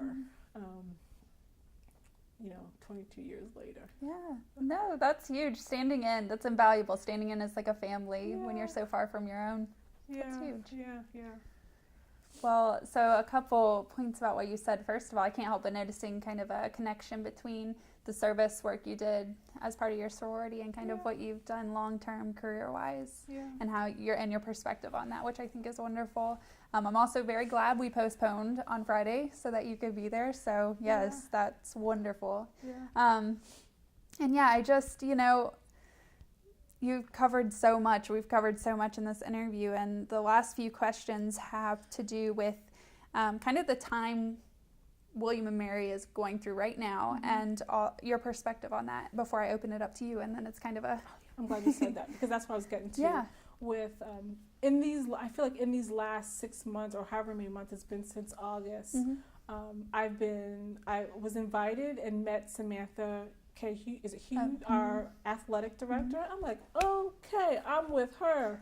Women, we're all in the sheet, I'm with her and Hillary, the women's movement. I'm like, okay, the college has picked a women athletic director, and I follow her on Facebook, and I'm like, it's great. I think that says a lot. I haven't read the full bio on our new president, but the college has selected a woman president. Okay, maybe we are, maybe that. I think those are statements. Those are statements that are for naught, right? Whatever your experience was, that because there are places in across this country that it still would not happen. So I think that let's be really clear that that's our new reality, right? I think I saw a lot of the honoring of Dr. Hardy and the dorm and things, and I haven't talked to recent students, but we all have work to do. I think it's the state of the world and the state of the union. So we are not. What's the word I want to say? It's not unique to the college. So I think having a bigger perspective, you understand that. I think you just wonder, what's the level of commitment to actually, making some more change. I think I've heard the statistics. It's more diverse than it's ever been, ish. And so I am curious about, charting the course and what is next, and how the Black student experience is growing or different. I think I shared I worked at a number of private schools, and I went to St. Louis, and the way they explained it in St. Louis is I worked at Mary Institute in St. Louis Country Day School, and that's where the Democrats that's where the Republicans sent their kids. That's the school that I worked at. And then John Burroughs is the other private school, and that's where the Democrats send their kids. So that was an eye-opening experience for me, to be around some pretty staunch conservatives. And I started a Black student union there. And so that was, whoa, that girl, she's got to go. But I say all that to say that I heard even in the last year at that school, they're still dealing with some major race-related issues. And that is... So it doesn't surprise me that being in the heart of Williamsburg, Virginia, that far away from any major metropolitan city, that experiences still persist. Yeah. So it's sad, but what are you going to do? Do you have any specific hopes for William & Mary in the next 10 years, 22 years? Yeah.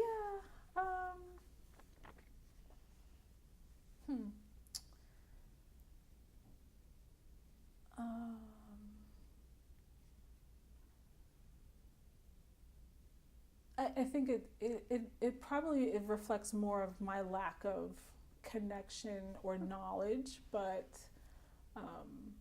I think I think I wonder about like the resources and support that are going to be put in place behind things like the Hugh Lon Willis Society and endowments and money, and how are we really supporting courageous conversations around race. And our students are phenomenal and great. Like the students they're just so brilliant, right? And so I don't know that I think it's the students per se, right? It's top down. It's the leadership, and how are we investing in being uncomfortable with difficult conversations. And you don't have to change it. It's not going to change overnight, but you at least have to acknowledge that this experience is a real experience for kids of color. And so I think I'm just curious about like the financial commitment to support making it a better experience. I think I just had in my head, like, who are all the famous Black alum that have graduated from the college? Like you hear about Glenn Close, and you hear about Jon Stewart, and you hear about even the Nobel laureates and all those other folks. But like, how are we telling this? I mean, Mike Tomlin, right? Like, who are our Black alum that have done great things? Right. And I think the challenge with I don't even know like who we compete against, right? Like who do we say we're in the same league? I think the challenge will always be that William & Mary remains a fine academic institution, and if we ever want to be an athletic powerhouse, how are we supporting student athletes who may not have the same access to academic preparation, but they can, when they have grit, they have tenacity, they have work hard, but how can they be supported in a high expectations culture environment to still feel that they can do both end? It's a tough tension. Yeah. It's a tough tension, but it's not lowering expectations on prerequisites and requirements, but there are creative solutions around supporting student athletes from low-income neighborhoods. And those our kids and families make choices to go wherever they're going to go, but how do we make it more attractive for kids who don't have the same access to the academic preparation? And so in 10 years and 20 years, I hope that the story that we're hearing is one where there are more kids of color who have had more positive experiences than not. That there's a real presence on just, I'm not even talking about just Black kids, like diversity of thought, diversity of experience, and that I just hope that it continues to be the academic powerhouse that it is, and people can still associate like honor and prestige, and that I don't even know if William & Mary has, how like Harvard, Princeton, Yale have opened up the, like if your families of like $55,000, if your family incomes are under a certain threshold, they get full scholarships and things of that nature. Like that's what schools with, significant endowments do, right? That they make it free. So like that to me shows a level of commitment to making sure that not only racial diversity, but economic diversity in our student experience, because our kids from low-income neighborhoods, they have a real lived experience that adds a whole lot to the conversation. And perspective of the world, and so I just think that we have to value that part of their experience to the conversation in ways that hasn't always been like valued in the past. And so I think I would love to see William & Mary at a place where they're offering free tuition and scholarship for 4 years for first-generation low-income families, because the students meet the academic, bar, SAT bar, but also not only they giving them the free tuition, but the supports when they get here. Absolutely. Yeah. Great. And you just got at this question a little bit with what you were saying, but given that we just kind of brought to a close officially 50 years of African Americans in residence, the celebration, and that we're kicking off 100 years of coeducation, and we're recognizing these two unique, incredibly important events. Can you speak just for a moment a little bit about the value and contribution of women and the value and contribution of diversity and inclusion on a college campus like William and Mary? Yeah, the value of women.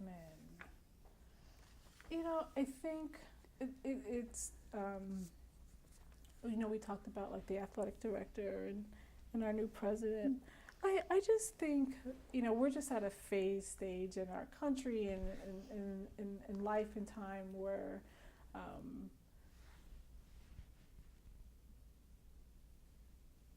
and even like as I think about like myself and like where I am as a leader, how important it is for women to be at the table in decision making. I find myself often in rooms where I'm the only woman, or the woman of color, and we just think differently. We process differently. We execute differently.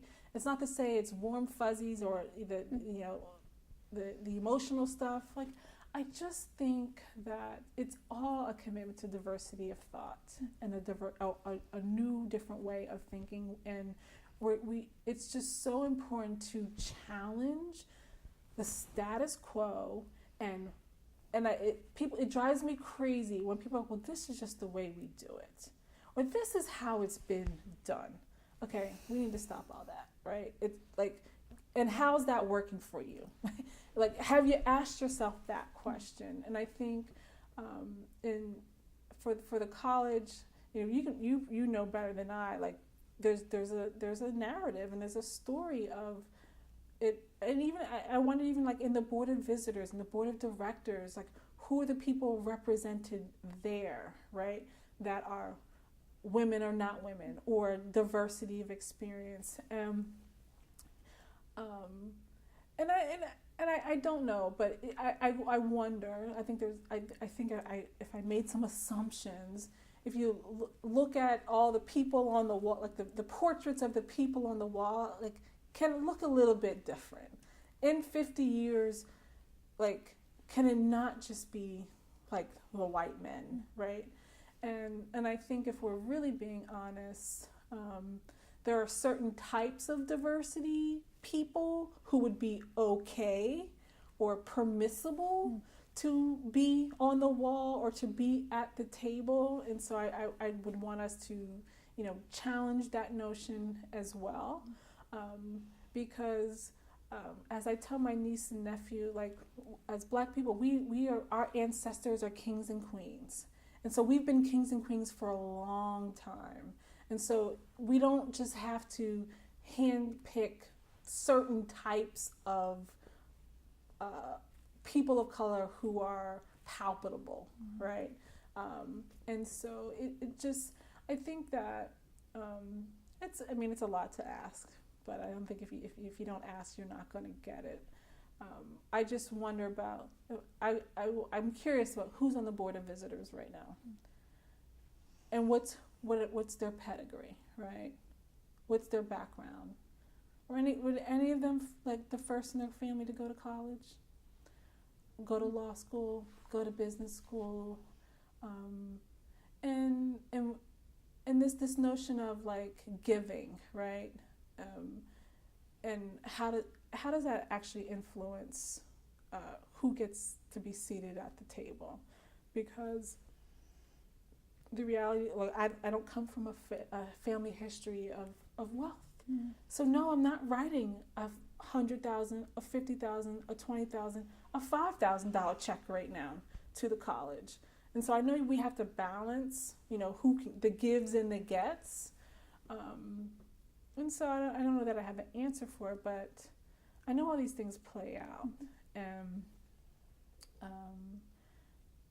the racial and the economic diversity of decision making is really, really, really important to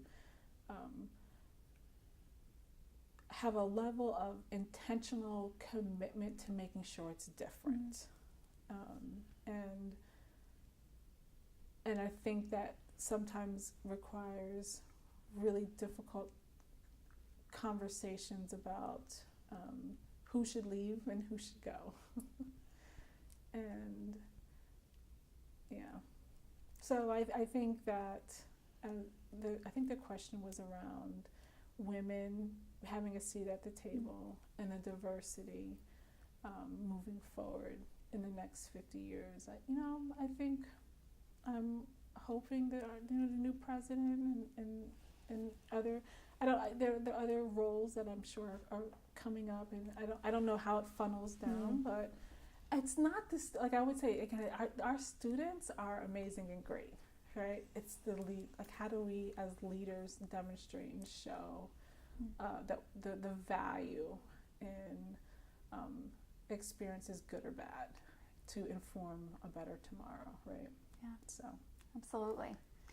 So I finished my list, but at this point I like to open it up to you to add anything that we haven't covered. If there was something you thought we'd cover that we haven't, this is a great moment to add that, or any other memories, thoughts, questions you have.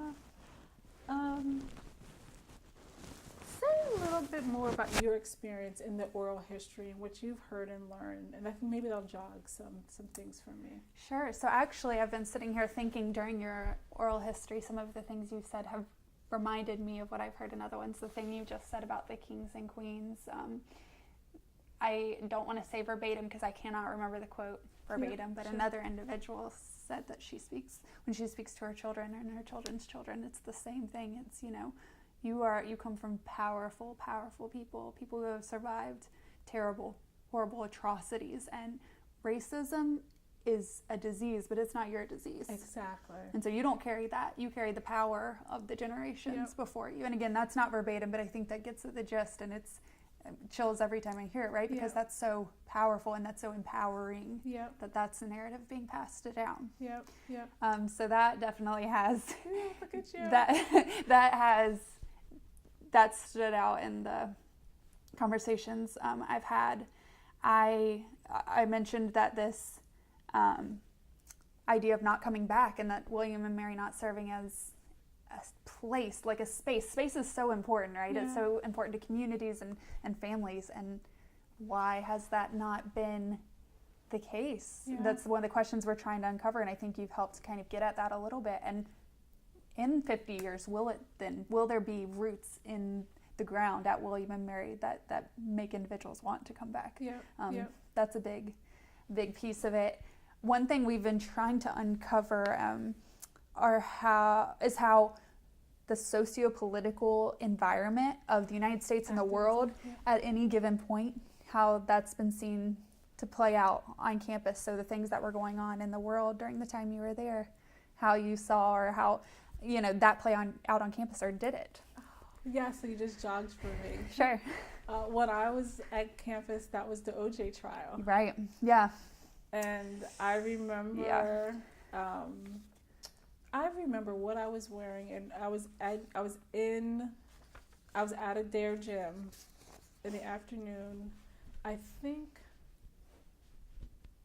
remember what class it was. If I really thought about it, I will remember. But when the verdict came out, I was in class when the verdict came out. But I remember going to not the CAF, one of the places, and people were just, I remember the black students feeling like we won, and this notion of our white peers feeling some other kind of way about the verdict.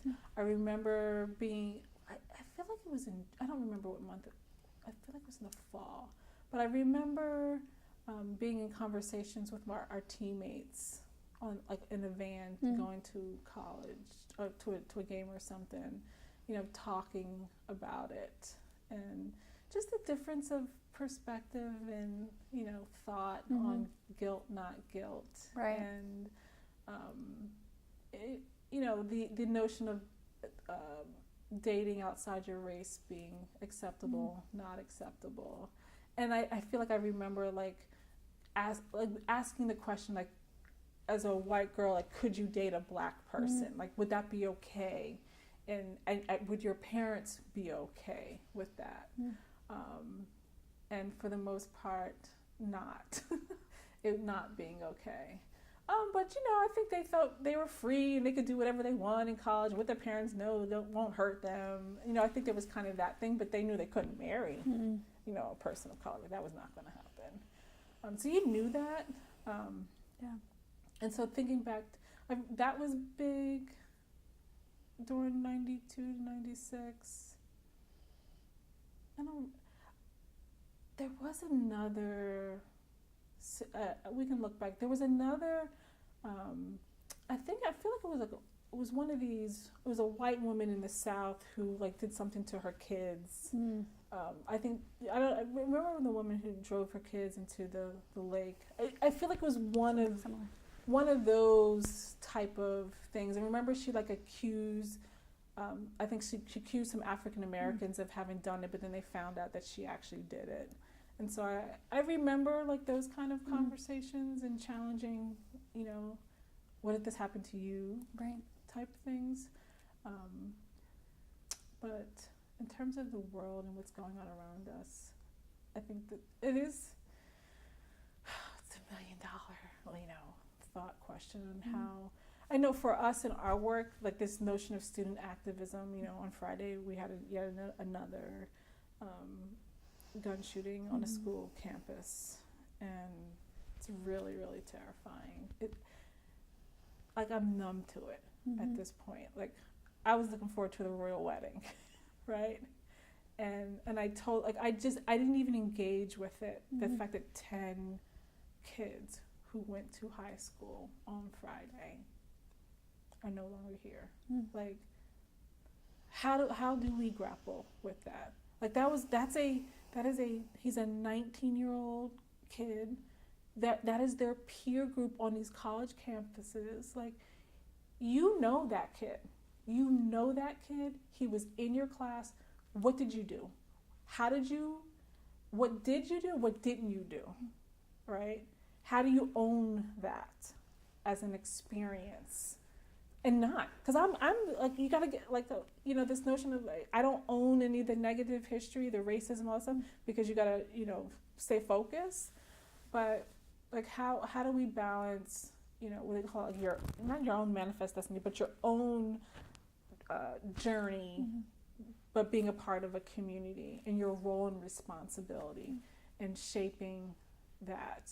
And this notion of, I've been recently thinking about this notion of see something, say something. Like when something doesn't feel right and good, what do you do, right?